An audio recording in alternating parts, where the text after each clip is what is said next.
Welcome back, guys, to another video. Today I wanted to dive a little bit deeper and show you guys my process of how I like to pose characters out.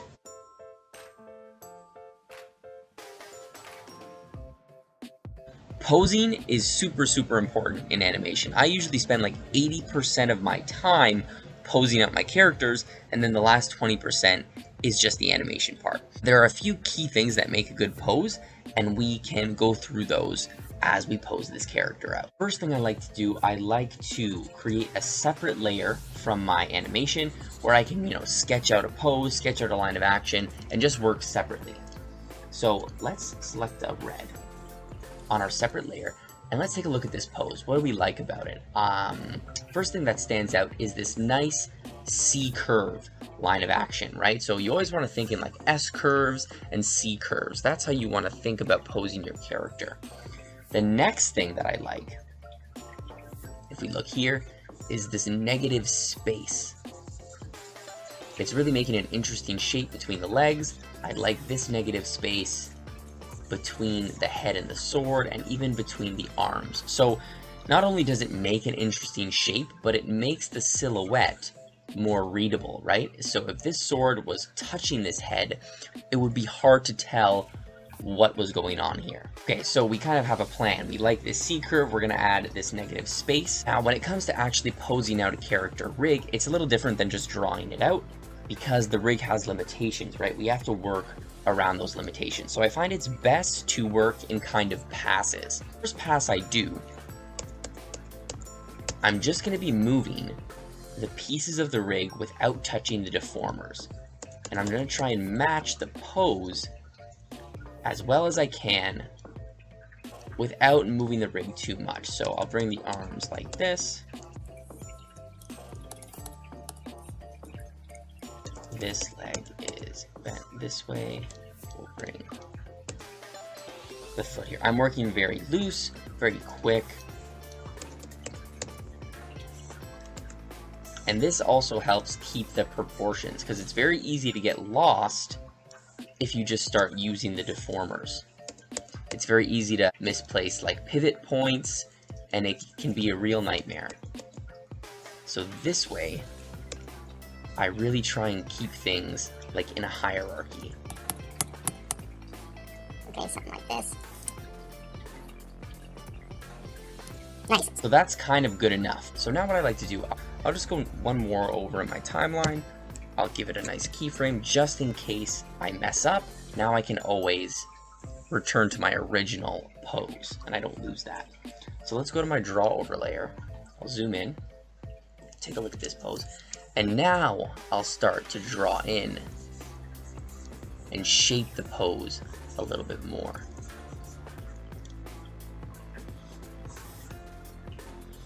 Alright, so there's the belt. I like to draw through here. And I'm paying more attention to like the limbs and perspective.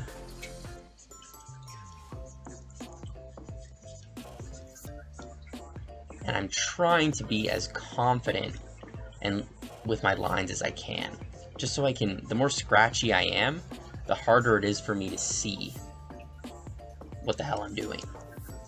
Alright, so here, let's get this in perspective. And of course, this all depends on what type of show you're working on. So sometimes you could just redraw directly in the rig, and you won't have to do all this. Or maybe you're just doing a traditionally animated show. In this case, you can just start sketching from the start, right? So there is his foot. I really want to get this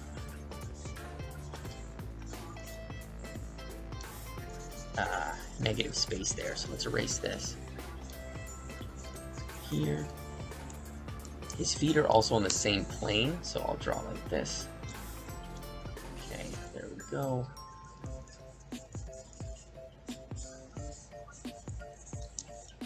Nice. I might have to draw some new hands, maybe not. And then the sword. We're gonna have to do that. Okay, so there we go. We have our kind of draw over. So now let's go into our animate tool and use our deformers to match the deformers to the drawing. Let me start with the belt. So let's go in.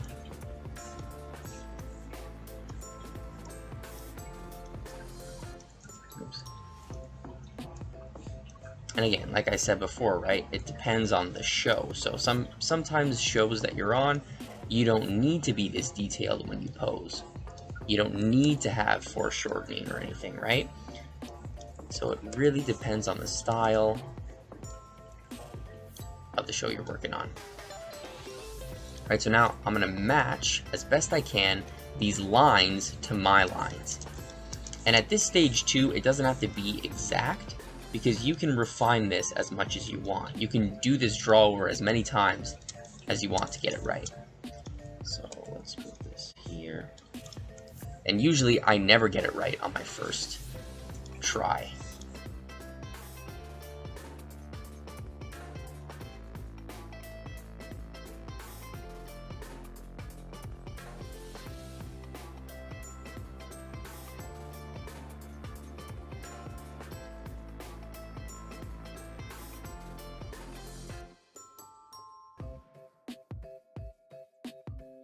So now here's where I'll use my deformers to resize, but see how it helps that we have our kind of drawing guide before?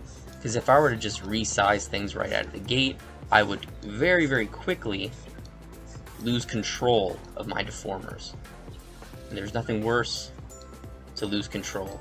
There's nothing worse than losing control of your deformers in a scene. Let's put this back. So how do I...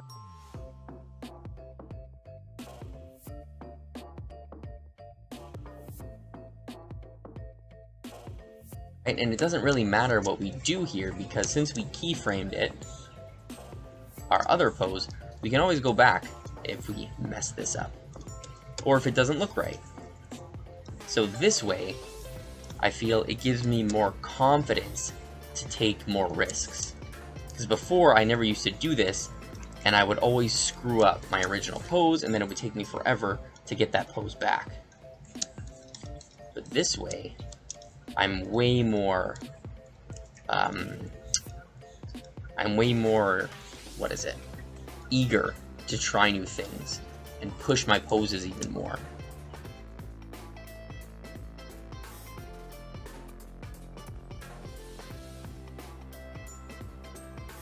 Even resize.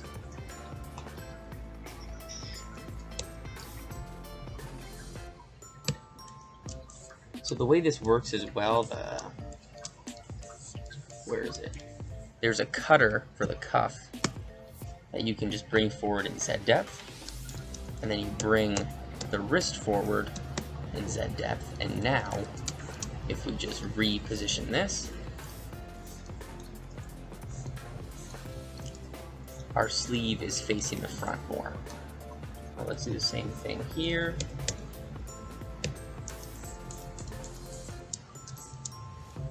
Right, and already we can see our pose is starting to take shape. Now, even though it's not exactly like the same model as what we're using as reference, it still has that nice feel to it. Let's turn off our, our drawing layer now. Turn that off. Let's turn on our render view to see. Maybe I'll put a color card in there. Right, there's still lots of work to be done. We still need to smooth out some of these edges and these pieces, but it looks a lot better than this. And this is another reason why I like to keyframe before, because when I scroll through, I can see the difference. Okay, let's keep working on the head.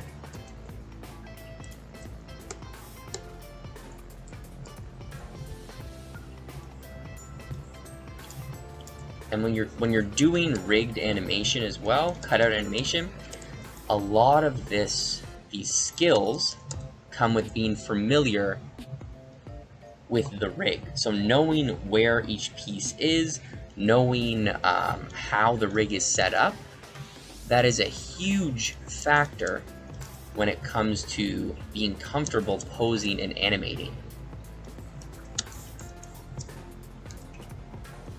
So if you're in a studio, it's really, really important, I think, to take some time before you even start on a scene to familiarize yourself at least with the main character's rig.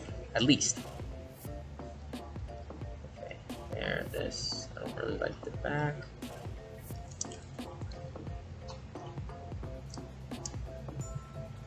Okay, let's add the sword now. So this rig also has a sword prop inside the hand as well.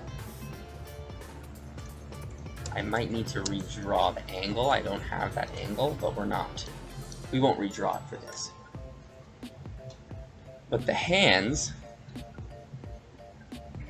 I think most of the hands can hold the props. So actually, we won't.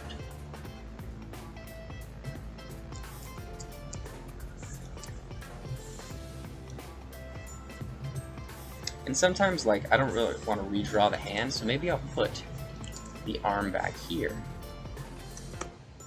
and change the pose just a little bit. No, I'll just do it like that. Okay, so we're making progress. Now, we're literally going to do the exact same steps. I'm going to keyframe this. I'll go back to my drawing layer.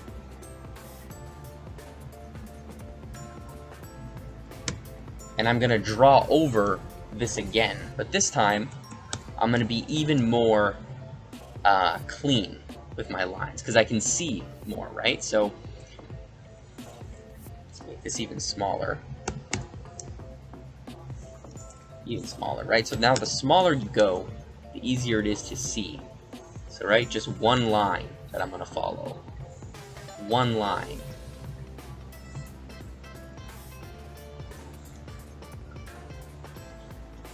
So a lot of the times when you're doing a scene and you submit it for posing, your supervisors or leads or whatever, they'll do draw-overs of your scene. They'll do draw-overs of your poses for you to follow. So this way, I'm basically doing draw-overs for myself, which helps me always improve the pose.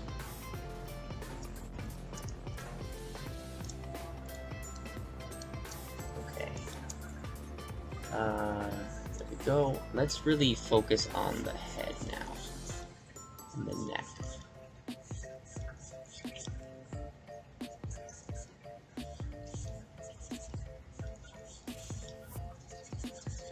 I draw through the sleeves. I find that helps a lot.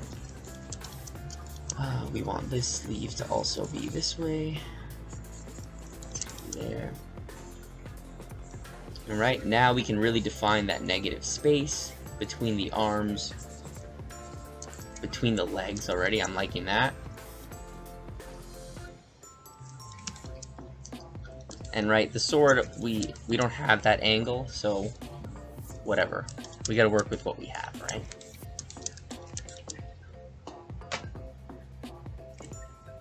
Okay, so now we're going to take even more time and adjust our pieces again.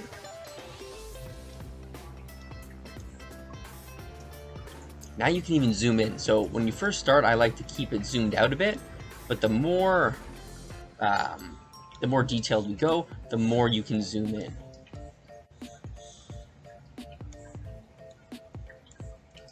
Right, a lot of this is just managing the parts of the rig, being comfortable with where the parts are. Right, like I'm really comfortable because I made this rig, right?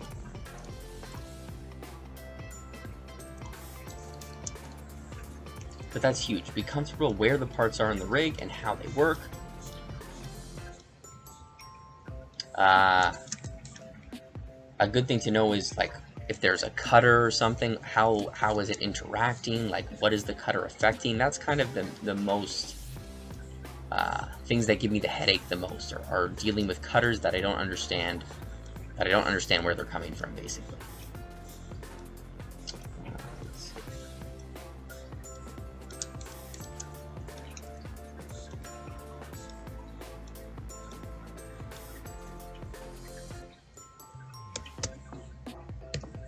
Another thing too, depending again on the show you're working on, you may need to change the storyboard pose a little bit. Maybe you don't need to follow it exactly. So always ask your supervisors or your leads, how lenient can you be following these boards? Sometimes they'll say like, hey, you gotta really follow the boards, they're really tight. Or sometimes you'll have some leeway to kind of experiment and do what's easier for you, right? So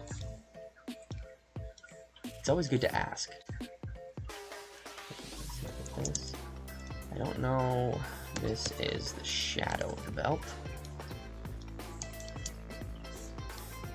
I got the idea to do these solid black shadows. I like it a lot. Huh.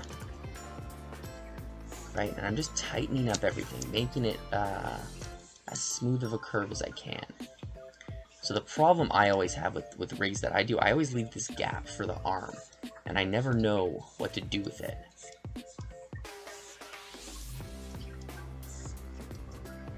When I have a pose like this. So, should we try this? Take the shoulder, yeah, we're gonna have to do that. There we go.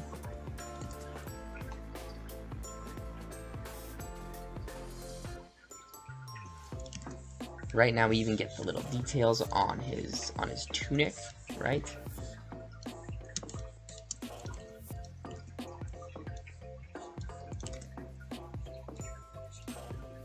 And again, I'm really going into detail here, but usually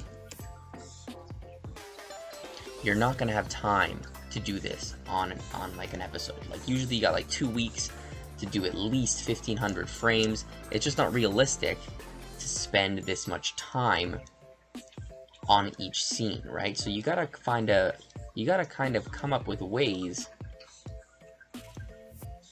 to just focus on the important things, right?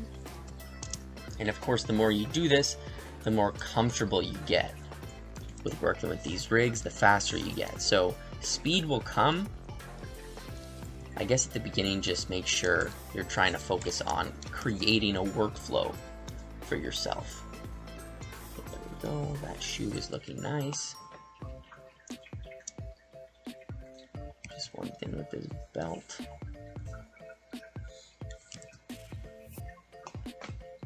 Okay, we're almost done. We just need to do the face, or the head now. Right, and see how zoomed in I am now? I don't need to worry about anything else. I'm just focusing on these parts. So you always start wide and go smaller, basically. At least that works for me. Because I remember when I would first do this, I would just jump right into the scene, and then it would be a nightmare to finish. I would hate it because I would lose parts. I wouldn't know where anything is. Let's give him a different. See if we can match that expression. Do I have sad expressions here?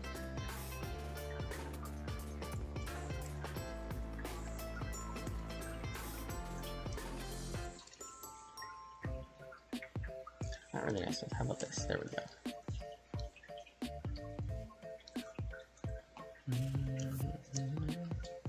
Oh, you know what? Let's, because we can drop his eyebrows even lower. Let's do that. Forgot. There was a cutter on the eyebrows.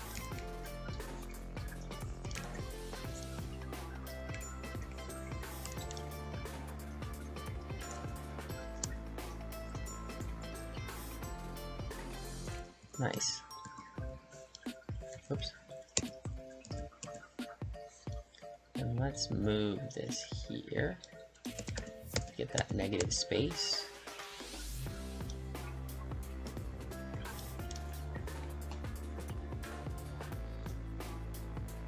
There we go. Maybe we can move this up as well.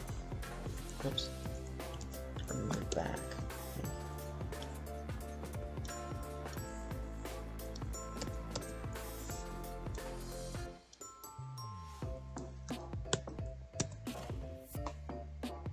We got a problem here.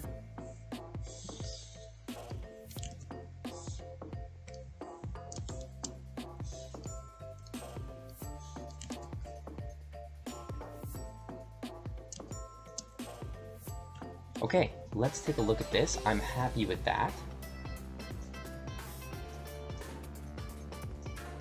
Let's turn off our drawover. Let's render this out. Actually, let's pop a, where is it? Let's pop a color card in there so we can actually see it.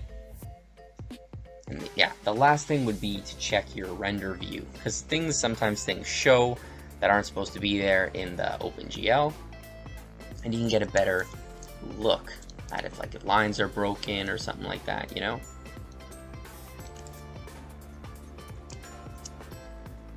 Nice. I don't really like this. There we go. Oops.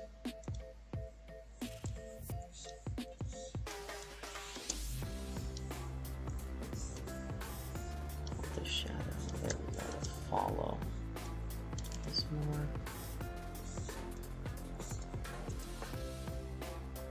There we go. Nice. This shadow, maybe I'll just get rid of it totally. Let's see how that looks. Yeah, I like that better. That's the shield. And look at that. We went from this to this, a little bit better, to our final pose here. And I'm liking that. I think if we wanted to, we would redraw the shield to follow this perspective. We would redraw the sword to follow that perspective, but I don't want to do that. We're just gonna leave it like this. All right, so now you can Control C, paste this at the beginning, delete those keyframes, and there you go. You have your pose. Right, and that's my process, guys. I do that every single pose, every single shot that I get.